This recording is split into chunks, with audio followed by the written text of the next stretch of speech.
30 जनवरी को गांधी जी की पुण्यतिथि आने वाली है। उनके जो हत्यारे हैं उनकी मूर्ति यहाँ बनाई जा रही है और मंदिर उनके नाम पे बनाए जा रहे हैं। लोग तो कृष्ण को भी हिंसक बोलते हैं ना, कहते हैं भारी हिंसा करवाई थी वो।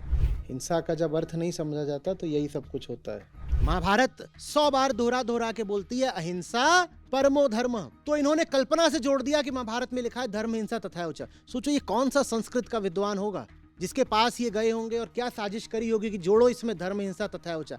इनके मन में महाभारत के लिए भी सम्मान नहीं, ये ग्रंथों को विकृत करने को तैयार है। नमस्ते आचार्य जी, मेरा नाम प्रथम है। मेरा क्वेश्चन आज के सत्र से जो आपने बोला कि हिंसा जो है कमज़ोरी की निशानी और अहिंसा मजबूती की, बट जैसे आजकल के समय हम लोग देख रहे हैं कि हिंसा को किस किस तरीके से जस्टिफाई किया जा रहा है। जैसे कि अभी 30 जनवरी को गांधी जी की पुण्यतिथि आने वाली है, तो जितना हमें उस पल में शोक मनाना चाहिए, तो अब लोग जो है उस चीज़ को सेलिब्रेट कर रहे हैं। मतलब उनके जो हत्यारे हैं उनकी मूर्ति यहाँ बनाई जा रही है और मंदिर उनके नाम पे बनाए जा रहे हैं। और मतलब कई कई तरीके, जैसे हिंसा के कई कई रीजंस दिए जा रहे हैं धर्म के नाम पर। और हमारे जो महापुरुष हैं उनका एग्जाम्पल ले लेके हिंसा को बढ़ावा दिया जाए, जैसे गुरु गोविंद सिंह जी हो गए और या फिर और भी कई लोग हो गए। और हिंसा करने वालों को जैसे हमारे हिस्ट्री में बड़ा महान बताया गया, जैसे जिनके आगे नाम क्या ग्रेट लग जाते, जैसे अलेक्जेंडर द ग्रेट, कि भाई इन्होंने इतना क्षेत्र जीता, इनके नाम के आगे ग्रेट लग गया। अशोक हो गए, इस तरीके से। वो सब करा जा रहा है क्योंकि आप सुनते हैं। कोई बना ले मंदिर, आपको जाने के लिए विवश थोड़ी ही कर सकता है। यहाँ तो ये तक हुआ है कि फिल्मी सितारों के भी मंदिर बना दिए लोगों ने। तो कोई कर कुछ भी सकता है भाई, आज़ादी है, लेकिन कोई आपको मजबूर थोड़ी कर सकता है। वो सब आप भी करें जी।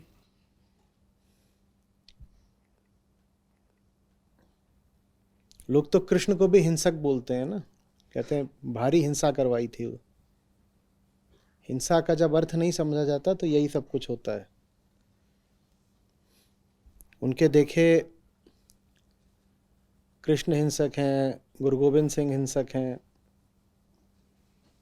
और ये सब आप बोलोगे ही जब आप जानते ही नहीं कि हिंसा माने क्या। जब आप देह भाव में बहुत जीते हो ना, तो आपके लिए हिंसा का यही मतलब होता है कि दूसरे की देह पर वार कर दिया, या किसी ने आपकी देह पर वार कर दिया तो आप बोल देते हो हिंसा हो गई। ठीक है, ये क्यों? क्योंकि जैसे जानवर होता है शरीर मात्र, देह भाव में लगातार जीता हुआ, वैसे ही हम होते हैं। देह ही तो हूं मैं देह हूं, तो मेरी देह पे आके कोई कुछ कर गया तो हिंसा कर दी, हिंसा कर दी। जो मैं हूं उसकी वास्तविक हानि का नाम हिंसा है। पशु के विरुद्ध हिंसा निश्चित रूप से यह है कि आप उसकी देह को सताएं या आप पशु का वध करें, तो यह पशु के खिलाफ हिंसा है। हिंसा शब्द प्रचलन में भी यहीं से आया था। हिंसा शब्द की शुरुआत ही बस समझिए बुद्ध महावीर के समय से थोड़ा पहले की है, और तब हिंसा का अर्थ ही यही होता था पशुवध।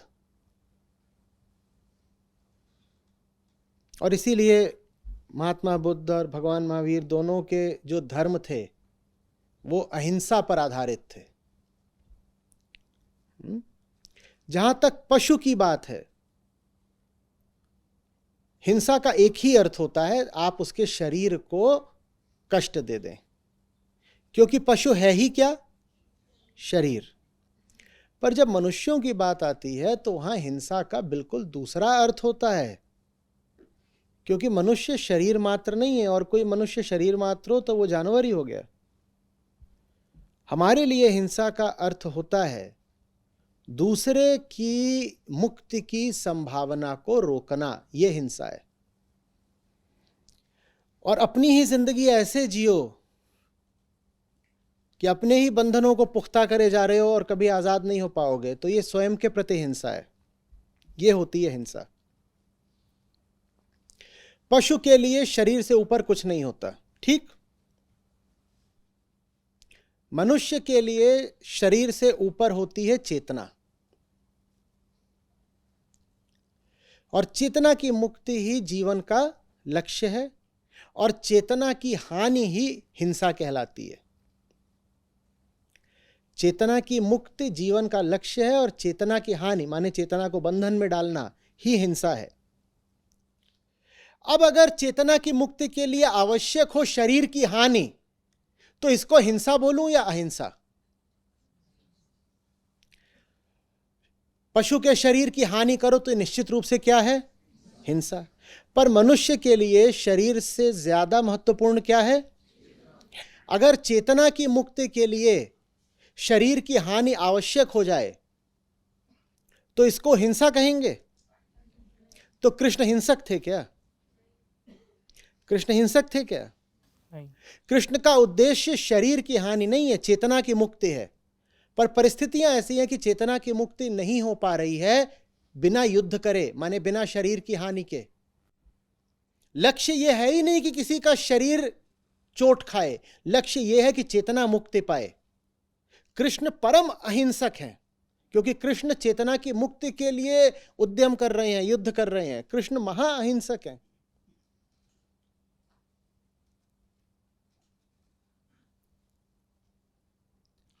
समझ में आ रही है बात? ये और लोग यही तर्क लेके आ जाते हैं अपनी नासमझी में, कहते हैं अगर अहिंसा इतनी बड़ी बात है तो फिर कृष्ण ने युद्ध क्यों कराया? क्योंकि वो अहिंसक थे, इसलिए कराया। उस वक्त युद्ध न कराना क्या होता? हिंसा।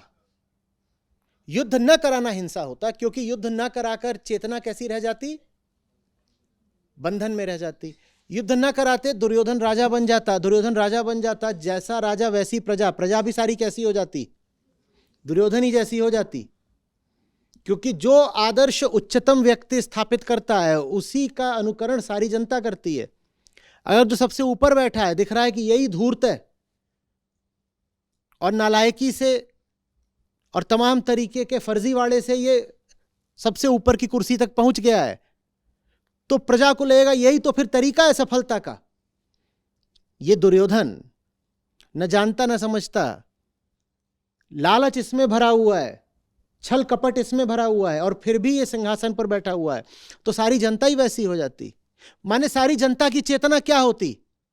गिर जाती। और चेतना अगर गिर जाती तो इसे हम क्या बोलते फिर? हिंसा। युद्ध न कराना बड़ी भारी हिंसा हो जाती।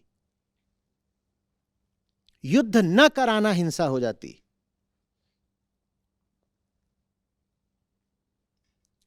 आ रही बात समझ में?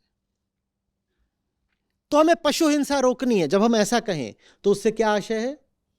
पशुओं के शरीर को चोट मत पहुंचाना, न तो यह करना कि तुमने उनके बाल नोच लिए, फर निकाल लिया, ऊन ले लिया, उनका दूध ले लिया, उनका मांस ले लिया, चमड़ा ले लिया। ये सब शरीर से संबंधित है ना। पशु से आप जो भी लेते हो पशु के शरीर से संबंधित होता है। आप पशु से और क्या लेते हो बताओ? श्रम लेते हो, वो भी पशु के शरीर से लेते हो। घोड़ा है, बैल है, श्रम ले रहे हो, वो भी शरीर का है। उसके बाल ले रहे हो, उसका दूध ले रहे हो, वो भी शरीर का है। तो पशु हिंसा जब भी हम कहेंगे तो उससे आशय होगा पशु के शरीर को हानि मत करो। लेकिन जब हम कहेंगे मनुष्य के प्रति हिंसा मत करो तो अर्थ बिल्कुल दूसरा होगा भाई। शरीर वाला अर्थ नहीं होगा, क्योंकि पशु शरीर है, हम शरीर नहीं है। जब कहा जाएगा कि मनुष्य के प्रति हिंसा मत करो तो आशय होगा मनुष्य की चेतना को सीमाओं में मत बांधो। अगर कोई भी ताकत आपकी सीमा को, आपकी चेतना को सीमा में बांध रही है तो वो आपके साथ हिंसा कर रही है। चाहे वो ताकत आपके अपने घर की हो, चाहे आपके अपने ही विचार की क्यों ना हो, चाहे समाज की हो, चाहे सत्ता की हो। जो भी कोई आपको मानसिक बेड़ियों में जकड़ रहा है वो हिंसा कर रहा है आपके साथ। और इसीलिए फिर मनुष्यों ने बड़े बड़े उदाहरण हमारे सामने निर्धारित करे। उन्होंने कहा मन की सीमाओं को काटने के लिए अगर शरीर की कुर्बानी देनी पड़े तो दे दो। कोई पशु कभी ऐसा करता दिखा है? किसी पशु ने यह कहा है कि गुलामी से बचने के लिए अगर मुझे अपना बलिदान देना पड़े तो दूंगा? किसी पशु को शहीद बोलते हो? नहीं। पर मनुष्यों ने यह करा है। मनुष्यों ने चेतना को शरीर से ऊपर रखा है। उन्होंने कहा है कोई बात नहीं, जान चली जाए तो चली जाए, मानसिक गुलामी मंजूर नहीं है। और एक दो नहीं, हजारों लाखों मनुष्यों ने अपने प्राणों की आहुतियां दी हैं। यह अहिंसा है। शरीर की आहुति दे देना मुक्ति के यज्ञ में, यह अहिंसा है। पर किसी यज्ञ में तुम जाकर के अगर पशु की कुर्बानी दे दो तो वो हिंसा हो जाएगी। अंतर समझो बहुत अच्छे से। मनुष्य अपनी मुक्ति की खातिर अपना शरीर कटवा दे तो ये क्या कहलाएगा? अहिंसा। तो इसमें आपको गुरु तेग बहादुर साहब याद आए होंगे, जहां पर अपनी मुक्ति की खातिर उन्होंने स्वीकार किया शरीर का कटना। लेकिन आप पशु के शरीर को काट दोगे तो यह क्या होगी? यह हिंसा होगी। अंतर अच्छे समझिए।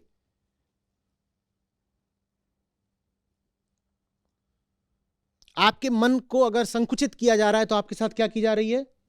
हिंसा। तो परम अहिंसा फिर क्या है? वेदांत, गीता, अध्यात्म, वो सारे ग्रंथ जो आपके मन को खुलापन देते हैं, विस्तार देते हैं, अहम की बेड़ियां काटते हैं, वो हुई अहिंसा। तो यहां पर हम जो कर रहे हैं ये अहिंसा यज्ञ है। और ऐसा हो सकता है बिल्कुल कि ऐसे ही आप लोग बैठे हो यहां पर और ऐसे ही कोई वक्ता यहां मौजूद हो जो आपके मन में जहर भर रहा हो। मीठे जहर होते हैं ना, वो फिर कृत्य क्या कहलाएगा? हिंसा। मनुष्यों में एक दूसरे के प्रति हिंसा का निर्धारण ऐसे नहीं होता कि तूने मुझे मार दिया, यह बहुत छोटी हिंसा है। मनुष्यों में एक दूसरे के प्रति हिंसा का निर्धारण ऐसे होता है कि कहीं तूने मेरा मन कुंठित तो नहीं कर दिया, कहीं तूने मेरा मन विषाक्त तो नहीं कर दिया, कहीं तूने गलत किस्म के सिद्धांत, विभाजक सिद्धांत तो मेरे मन में आरोपित नहीं कर दिए। यह हिंसा होती है। हिंसा की परिभाषा समझ में आ रही है?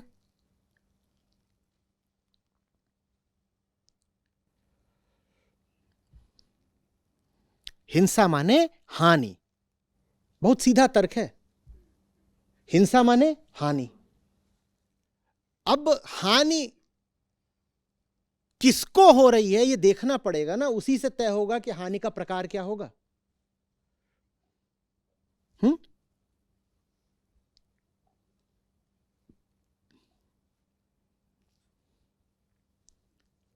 किसी को डायबिटीज है, उसको गुड़ दे दो, ये क्या हो गई? हिंसा। क्योंकि तुमने क्या कर दी? उसकी हानि। भाई मक्खी को गुड़ दे दो तो ये हिंसा हुई क्या? मक्खी को गुड़ दिया तो हिंसा नहीं हुई। तो अगर हिंसा माने हानि होता है तो हम कौन हैं यह तय करेगा कि हमारे लिए हिंसा की परिभाषा क्या होगी। पशु शरीर है तो शरीर की हानि हिंसा कहलाएगी। पशु शरीर है तो शरीर की हानि हिंसा कहलाएगी। मनुष्य चेतना है तो चेतना की हानि हिंसा कहलाएगी। हिंसा माने हानि। पर हानि उसी तल पर देखनी पड़ेगी जिस तल पर आपका अस्तित्व है।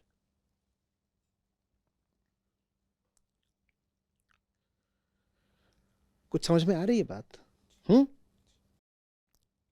ज्ञानी से कुछ रकम छीन लो, पता नहीं हिंसा हुई कि नहीं हुई, पर ज्ञानी से उसका ज्ञान छीन लो, भारी हिंसा हो गई, क्योंकि वो ज्ञानी है। और हिंसा माने हानि। उसकी पहचान ही क्या है? उसकी पहचान है ज्ञान। वो सतोगुणी है, तो उसके प्रति फिर हिंसा ये नहीं होगी कोई आकर के उसकी पीठ पे डंडा मार गया, ये हिंसा है ही नहीं, या बहुत छोटी हिंसा है। बड़ी हिंसा ये है कि तुमने उसका ज्ञान छीन लिया उससे। यही जानवर है, जानवर पे तो कोई ज्ञान होता नहीं, तो जानवर के लिए हिंसा यही है कि तुमने डंडा मार दिया जानवर को। मत मारो डंडा। और ज्ञानी वो अपने ज्ञान की खातिर 100 डंडे खाने को तैयार हो जाएगा। वो कहेगा 100 डंडे खाना छोटी हिंसा हुई, पर ज्ञान गंवाना बड़ी हिंसा हो गई। तो भूलिएगा नहीं, हिंसा माने हानि, और हानि इस बात पर निर्भर करती है कि आप हो कौन। इसलिए वेदांत आवश्यक है। वो बार बार आपको इसी प्रश्न पर ले जाता है, आप हो कौन। आप मनुष्य हो, मनुष्य की पहचान चेतना है, तो मनुष्य के लिए हिंसा का अर्थ है चेतना की हानि। अब बताओ, श्री कृष्ण हिंसक हैं? गीता देकर के उन्होंने आपकी चेतना की हानि करी है या पूरी मानवता पर उपकार करा है? तो ये कौन नासमझ लोग हैं जो कहते हैं कि अरे श्री कृष्ण ने भी तो हिंसा करी थी, तो हम भी हिंसा करेंगे।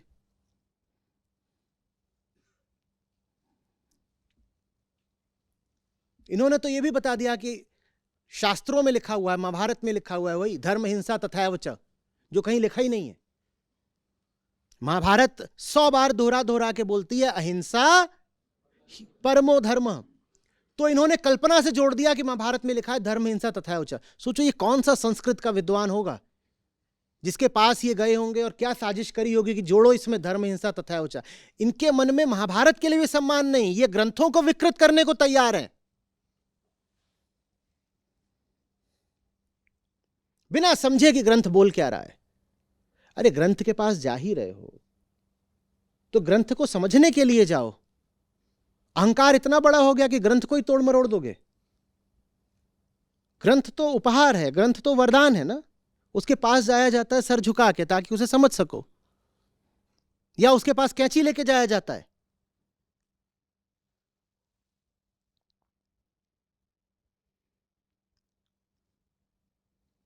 कबीर साहब कहते हैं ना, हाथ सुमरनी पेट कतरनी और पढ़त भागवत गीता।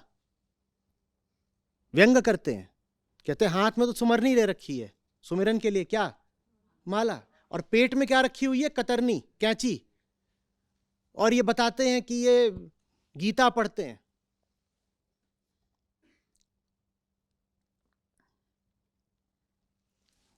जहां तक मनुष्य की बात है, उसके लिए सबसे जो बुरा काम हो सकता है वो यही है कि वो या तो अपनी चेतना के स्तर को गिरने दे या दूसरों की चेतना को गिराए। यही हो सकता है ना।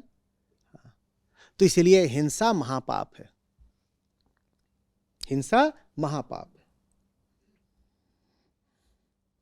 न खुद गिरेंगे न किसी और को गिराएंगे, यही हमारा जीवन और यही दूसरों से रिश्ता रहेगा।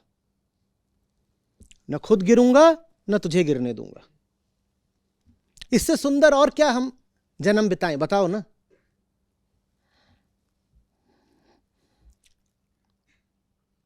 यही अहिंसा है, न खुद गिरूंगा न तुझे गिरने दूंगा, क्योंकि गिरना ही हानि है और हिंसा माने हानि। मैं गिरा मेरी हानि, तू गिरा तेरी हानि। न खुद गिरूंगा न तेरी हानि होने दूंगा।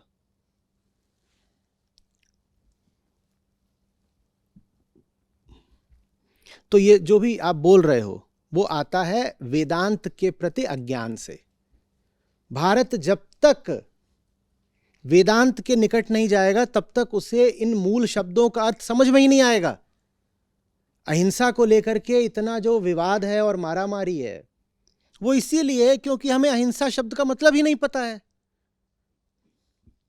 नासमझी में हो रही है सारी बहस।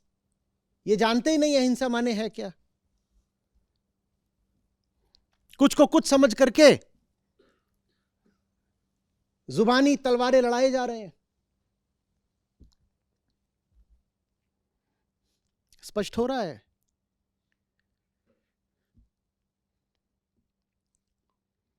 अच्छा आदमी बस उसको मानेंगे जिसने सबके मन को सीमाओं से मुक्त करने का प्रयास करा हो। मंदिर बनाना है तो उसका बनाएंगे जिसने सबके मन को सीमाओं से मुक्त करने का प्रयास करा हो। अब बना लो मंदिर जिसका बनाना हो, नाम तुम तय कर लो, पर शर्त यही रखना, आप नए मंदिर बनाना चाहते हो बेशक बनाइए, आप नए देवता रचना चाहते हो बेशक रचिए, पर यह शर्त रखिए जो आप नया मंदिर बनाओ उसमें आपके देवता ने मनुष्यों को उनकी चेतना के बंधनों से मुक्त कराने का भरसक प्रयास कराओ। जिसने ऐसा प्रयास करा वो मेरा देवता, मैं जरूर जाऊंगा उसके मंदिर में। आप बनाइए मंदिर, मैं भी आऊंगा। बस ये मुझे आश्वस्त कर दीजिएगा कि उस व्यक्ति ने मानवता को मुक्त कराने के लिए प्रयास करा था।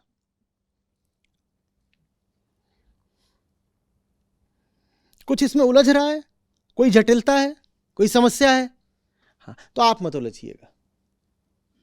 वेदांत का यही लाभ होता है, सब चीजें होती ही हैं बहुत सरल, सहज, सीधी। हम व्यर्थ ही उनको उलझाए उलझाए फिरते हैं, कोई जरूरत नहीं है। सीधी बात को सीधा रखो।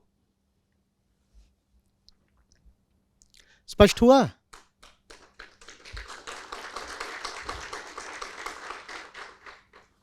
ठीक है।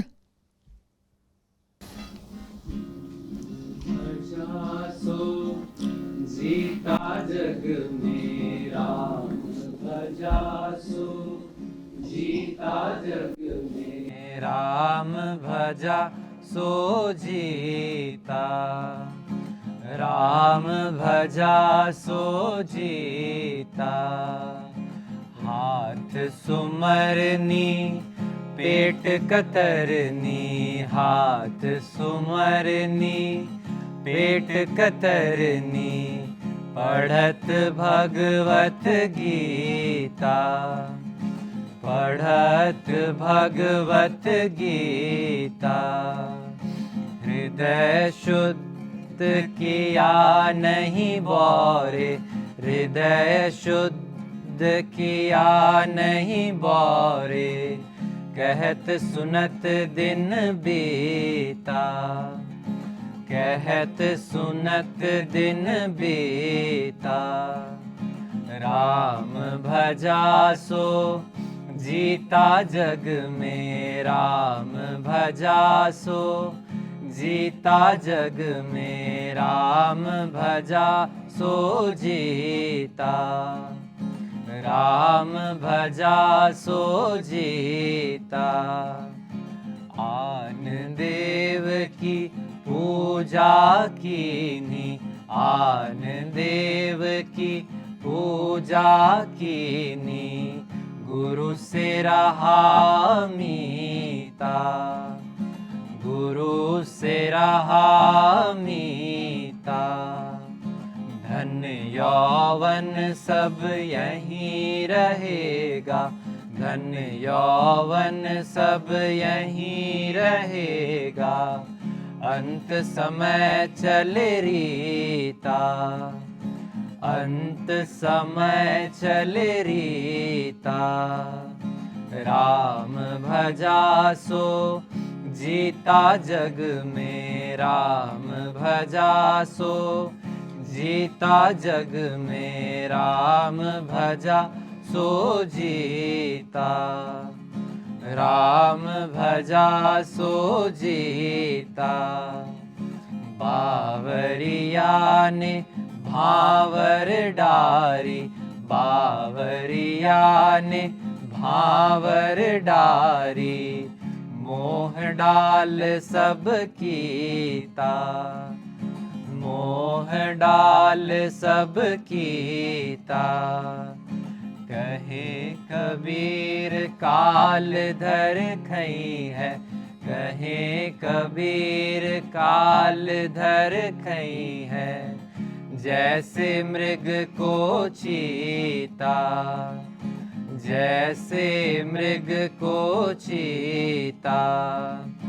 राम भजा सो जीता जग में, राम भजा सो जीता जग में, राम भजा सो जीता, राम भजा सो जीता, राम भजा सो जीता।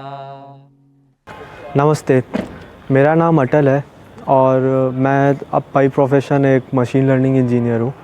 मैं आचार्य जी को करीब 2 साल से सुन रहा हूँ और मैं 2 साल से ही उनके गीता सत्र के साथ भी जुड़ा हुआ हूँ। तो आचार्य जी की जो शिक्षा है, जो मेरे को सबसे ज़्यादा जिसने सीख दी है वो यही है कि हमें अपने बारे में जानना है और अपने बारे में जितना हम जानेंगे उतना ही ज़्यादा हमारी ज़िंदगी अपने आप व्यवस्थित हो जाएगी। तो उन्होंने एक सत्र में ये कहा था कि आत्मज्ञान इसलिए ज़रूरी है क्योंकि आज का ही गलत चुनाव कल का बंधन बन जाता है।